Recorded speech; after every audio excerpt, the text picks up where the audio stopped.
Today, we're talking with Qian, co-manager of the Keystone Positive Change Investment Trust.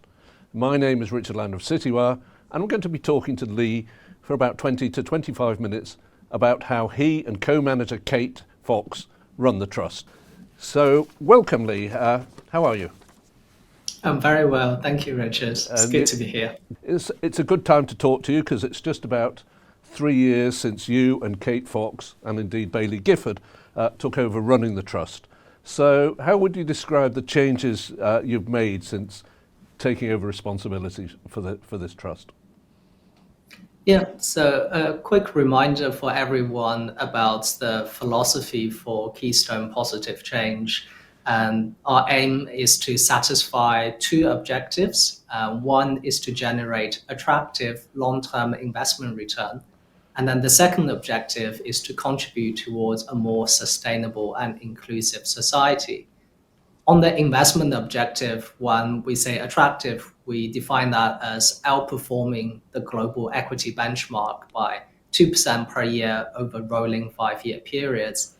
And when it comes to sustainability, we are focusing on investing in businesses that are delivering products and services needed for a more sustainable future.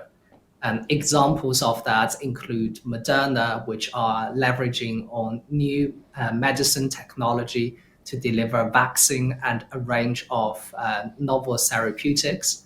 And company like Duolingo, which is improving language learning and education with their smartphone app.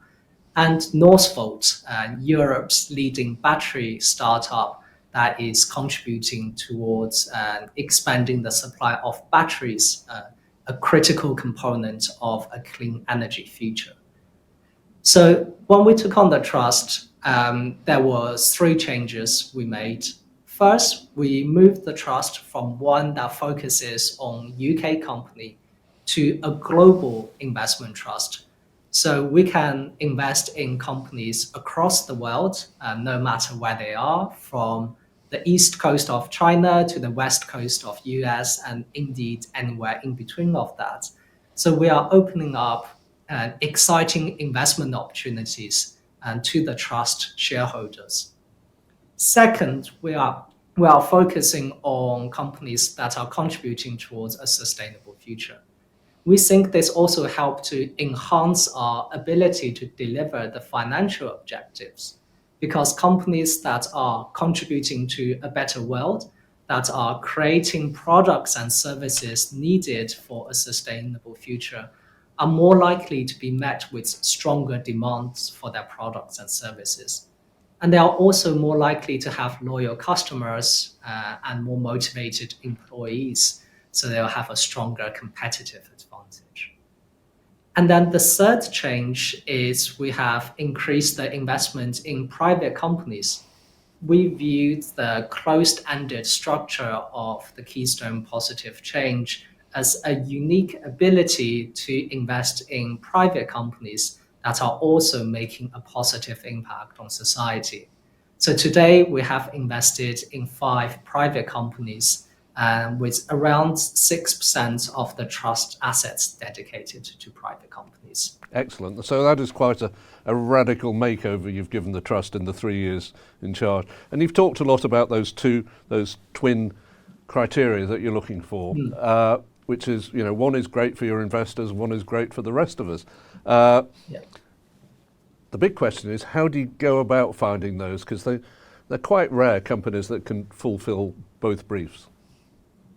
Yeah, so they are to an extent rare, but also encouragingly becoming more common as well. We are seeing more and more companies, and especially some of the startups today that are very mission focused, and it gives us optimism both about the future and our ability to invest in them. So in terms of how we go about and find companies that satisfy both of the objective, it starts off with the idea generation. For Keystone Positive Change, there are 4 impact themes which help us to focus our attention in terms of searching for new companies on areas where businesses can have a positive impact.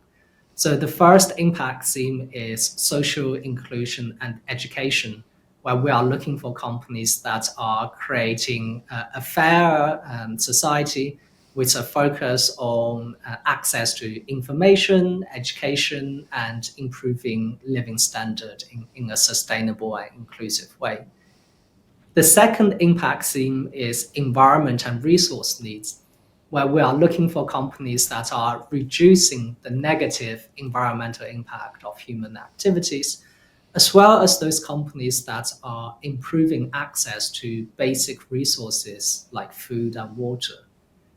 The third impact theme is health and quality of life, where we are looking for companies, including like Moderna, that are contributing to novel ways to improve how we are diagnosing and treating diseases.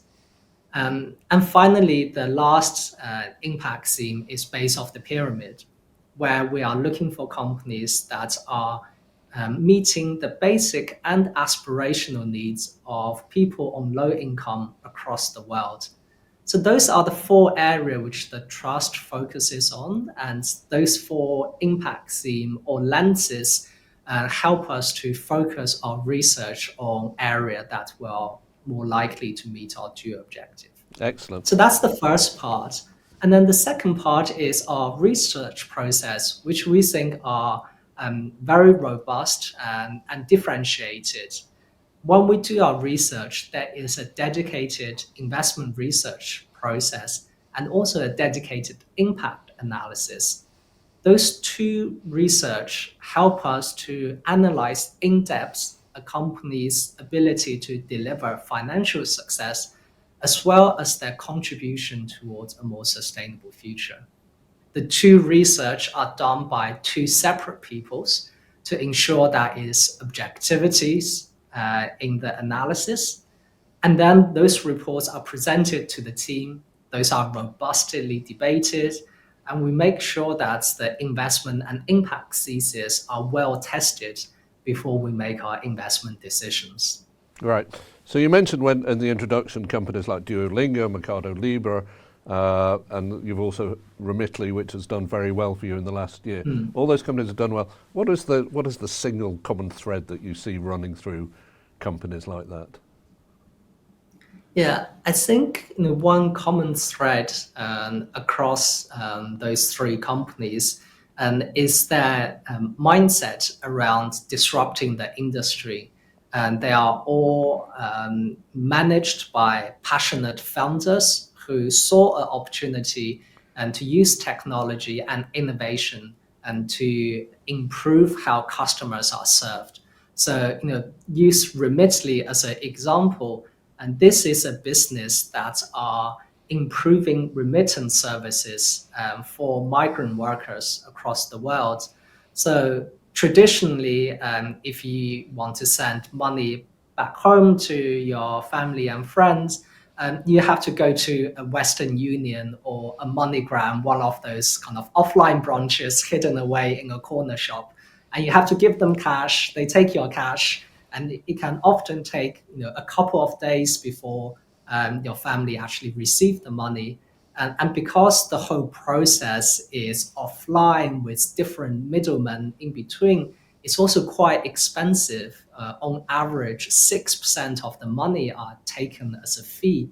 And so for every $100 that's been sent, the recipient only gets about $94. What Remitly has done is using smartphone and mobile app to digitalize the whole experience. So people no longer have to go to an offline branch. Everything can be done on a smartphone app. This is much quicker, and most of their customers receive the payments in hours, not days. And it's also cheaper relative to the fees of a Western Union, and Remitly's fee is half of that. So a significant saving for customers.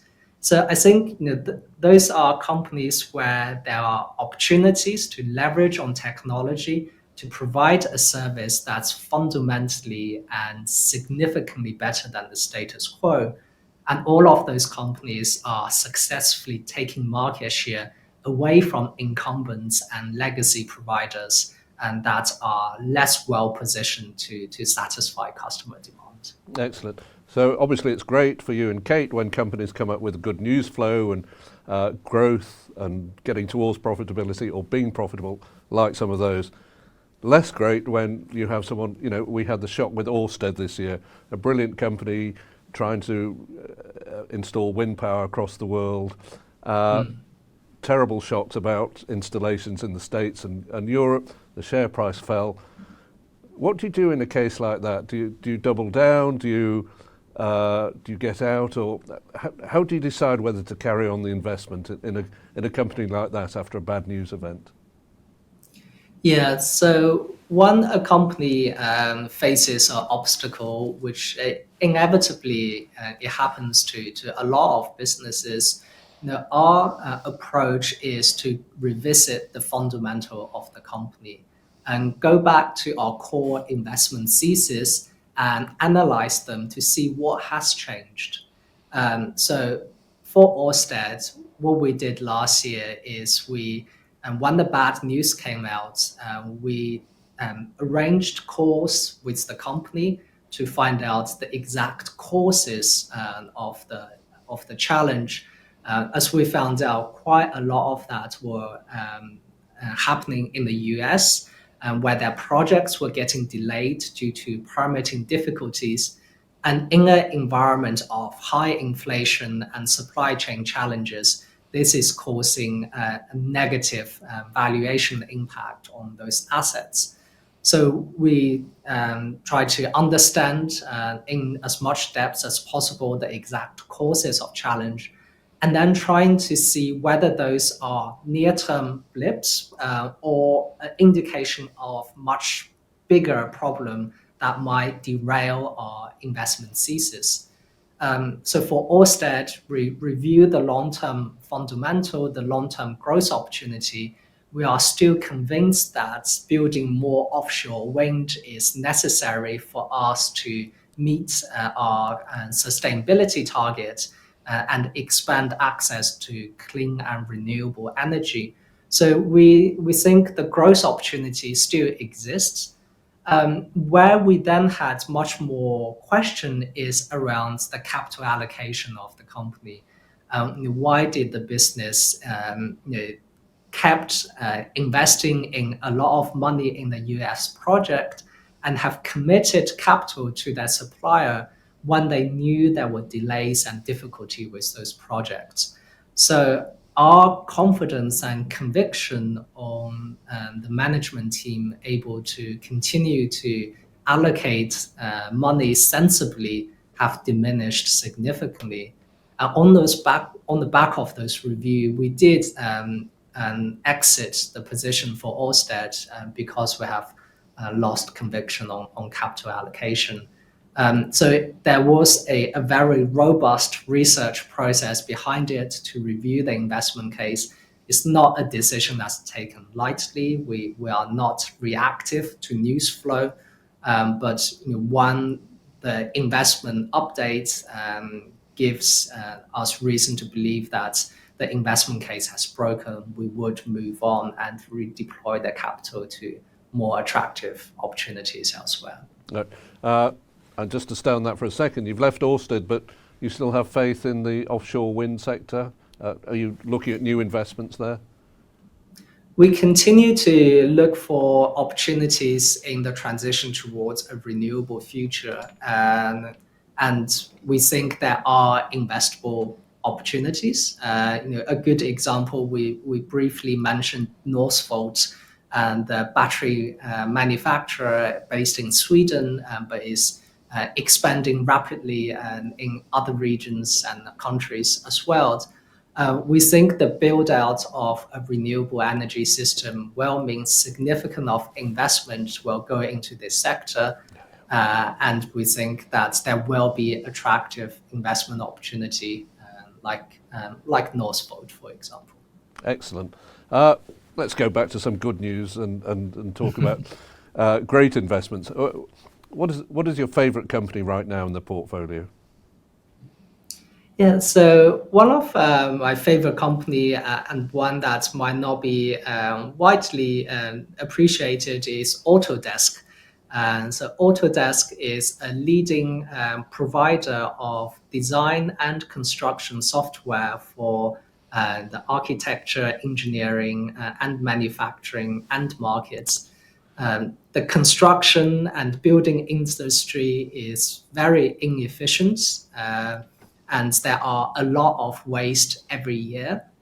At the same time, buildings need to become more energy efficient as well, so that it uses less energy and are responsible for less emission as well. Autodesk helped to meet both of those objectives. And its design software are increasingly incorporating AI and machine learning to help architects to design more energy efficient buildings, to select materials that are more sustainable, and to reduce the environmental footprint of the buildings they design. At the same time, Autodesk is also releasing a range of construction-related software that help people who actually put up the buildings and to communicate and collaborate more effectively. And this help to reduce errors, reduce waste, and as a result, reduce a lot of the negative environmental impact of the construction activity.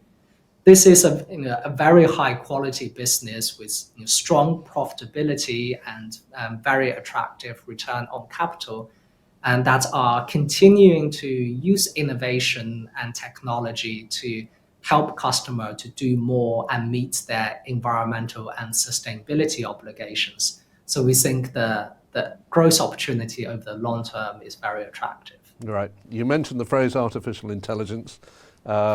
We had to get it in there. Sure. So apart from Autodesk, where else are you seeing interesting applications of AI in the companies in your portfolio? We do see it very widely and sometimes in places you might not expect. And so we are seeing it in the agriculture area as well. So one of our investment in the portfolio is John Deere, which is the leading tractor and agriculture equipment manufacturer.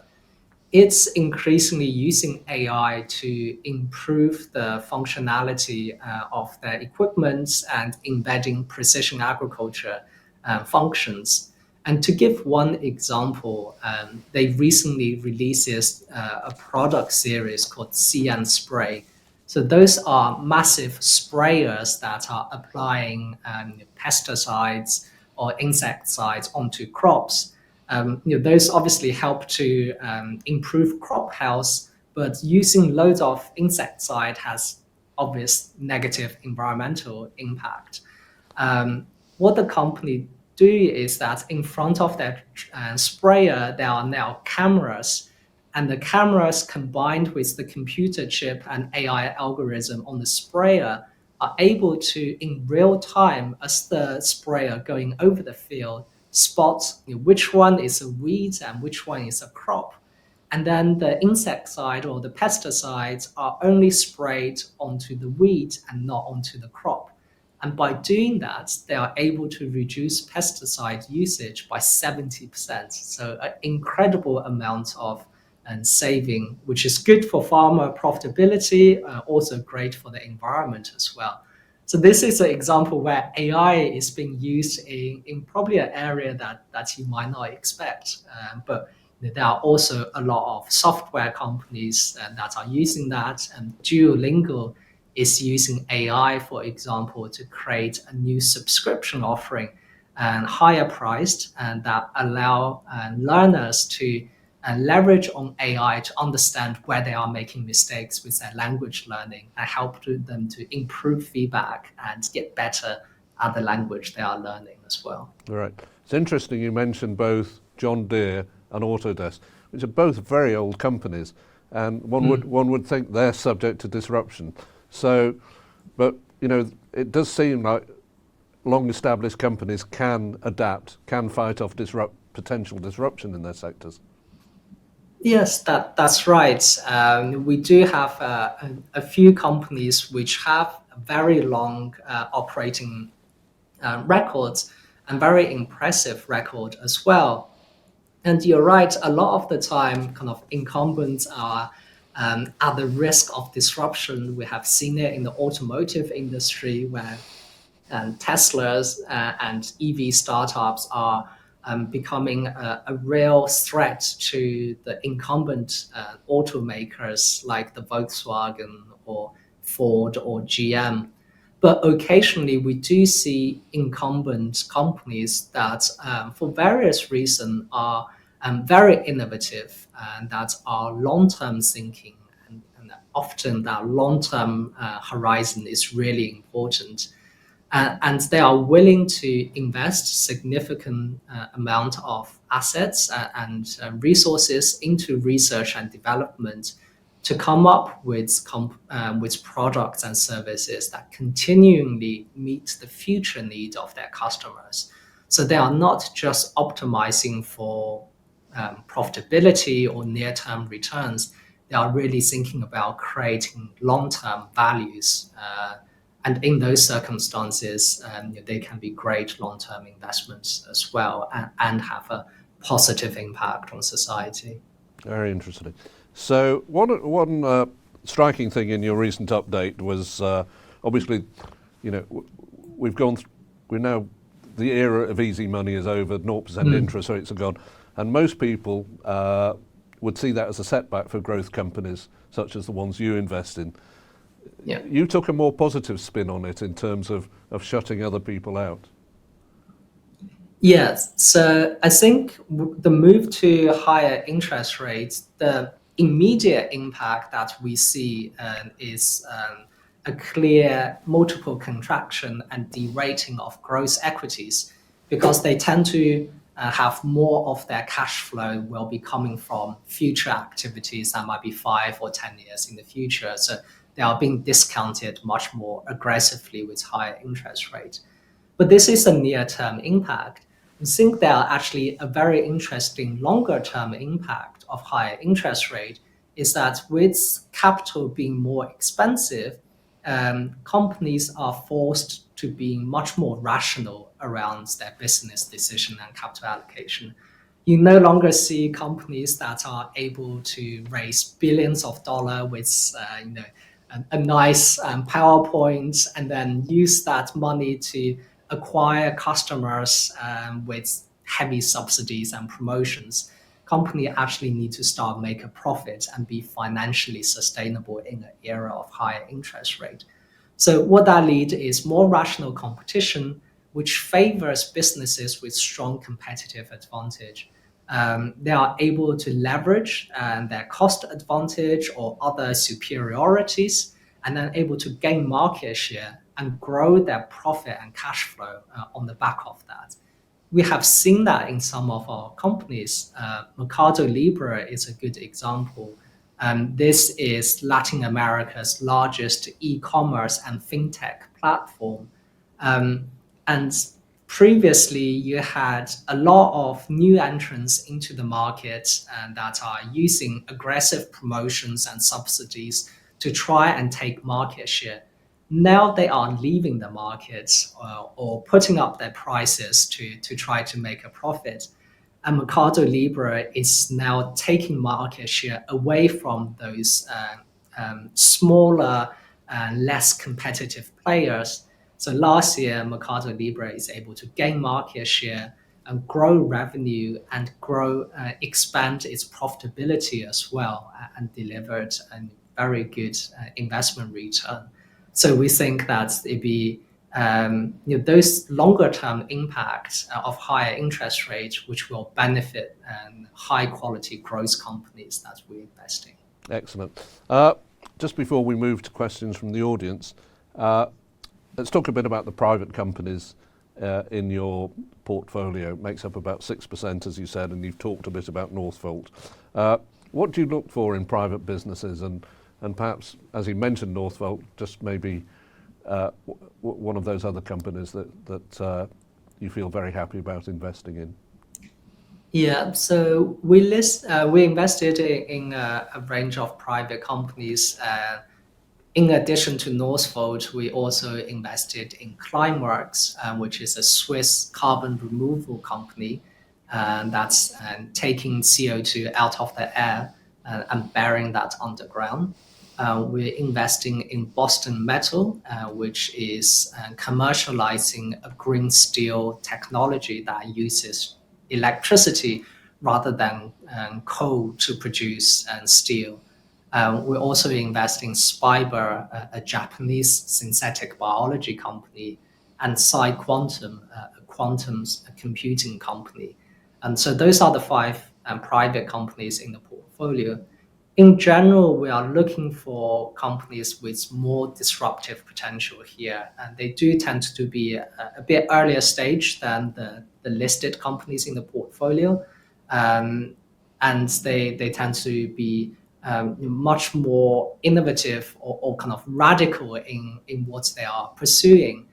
We're looking in for private companies which can be adding something additional to the portfolio that our listed equity holdings don't have exposure to. So, for example, with carbon removal, there is no pure listed company that are offering that. And with green steel, and this is still kind of a fairly early stage concept where there's no public company that are producing green steel. So we want to allocate a part of the trust into those companies which could have very disruptive potential in the future and support those businesses as they're trying to commercialize their technology. Excellent.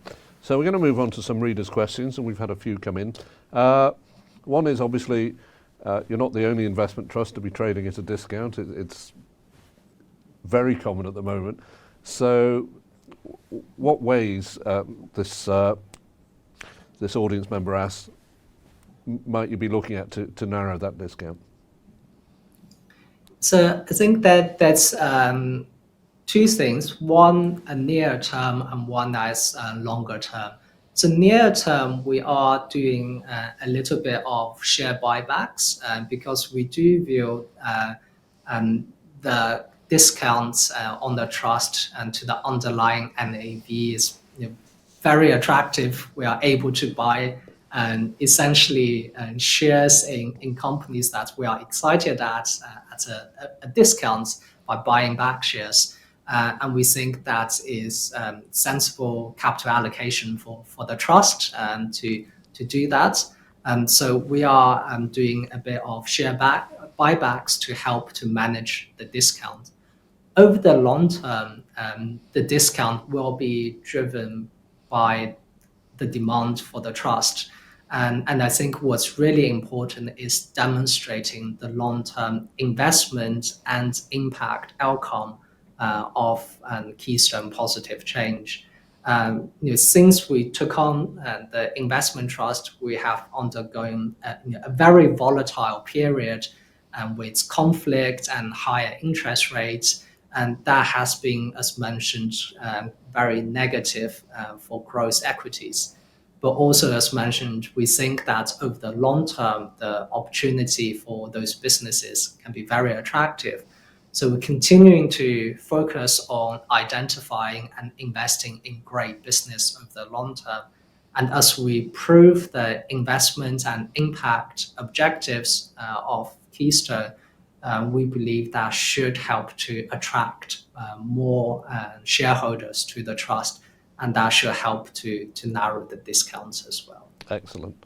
Okay, another question's come in. So someone says no one doubts the need for companies to keep the planet cool, and no one doubts your commitment to that. But is it not the case that the commitment to amongst investors at large to ESG concerns is waning a little, and people are seeking more immediate returns? So I think investment interest in the near term can always be volatile and fluctuate, and depending on macroeconomic circumstances, on people's risk appetite. what is the investment flavor of the month or the year might change quite radically, and something really in favor today might be out of favor tomorrow. We just don't know. But what we do know is that if we want to have a habitable planet in the future for ourselves, for our children, and if we want to see a more fairer and equal society where everyone can flourish and do well, then we need to start address the challenges that we see today. We need to invest in renewable and clean energy. We need to invest in innovation so that we can better prevent ourselves from a pandemic like COVID again. We need to invest in upskilling and education so more people have the skill sets that's necessary for a rapidly changing work environment. And we believe over the long term, and the need to do that will create large investment opportunities for companies. And we continue to focus over those long-term prices and look for companies that are committed to tackle those. Excellent. Just move on to a couple more questions. This one that's just come in. You've got a number of holdings in the biotech sector, which has had a tough time in recent years. What are your views on the outlook for biotech? So indeed, the biotech sector has been challenging over the last 18 months. Part of it after COVID, and some of the COVID benefits have rapidly weaned off and diminished. But what we are really excited is the underlying innovation that is going on in the biotech sector. New technologies, including mRNA, gene editing, and even improving antibody therapies, those are able to help us come up with treatment for previously unmet diseases.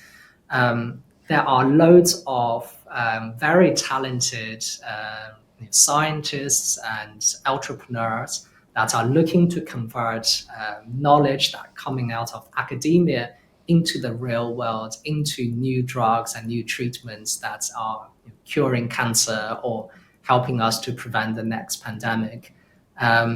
So we are excited by the underlying technology innovation and that's happening. And we believe in the long term, as people are working on that, new and better treatment and diagnosis will come through, and that will create an enormous amount of fortune for successful companies. We saw it last year with Novo Nordisk, for example, when they had their GLP-1, that really is able to create a lot of value for that company. And we think that there will be other examples in the biotech sectors in the coming years. So you're excited about biotech. We'll wrap up with a final question. What are the other sectors that particularly excite you about the future? I think there are many sectors that are exciting, and in some way we are almost spoiled for choice, whether it's to think about the energy transition or healthcare or digital innovation or financial inclusion. There are just so many exciting investment opportunities. I think what's actually more important for making sure we do a good job for our shareholder over the long term is to focus on the business fundamentals, to make sure the companies that we pick are the likely winners and that have a competitive advantage or have the realistic prospect of building a business model that has competitive advantage, so they can actually earn economic profit and attractive return on their investments. So I think that is the common thread and that we are really focusing on. And I think if we can really pick those companies that have the competitive advantage and can be the future winners, there are just so many sectors and themes and trends out there which will provide an attractive investment prospects. Brilliant. Well, on that optimistic note, I'm afraid we've got to end there. So thank you very much for your time and your insights, Lee.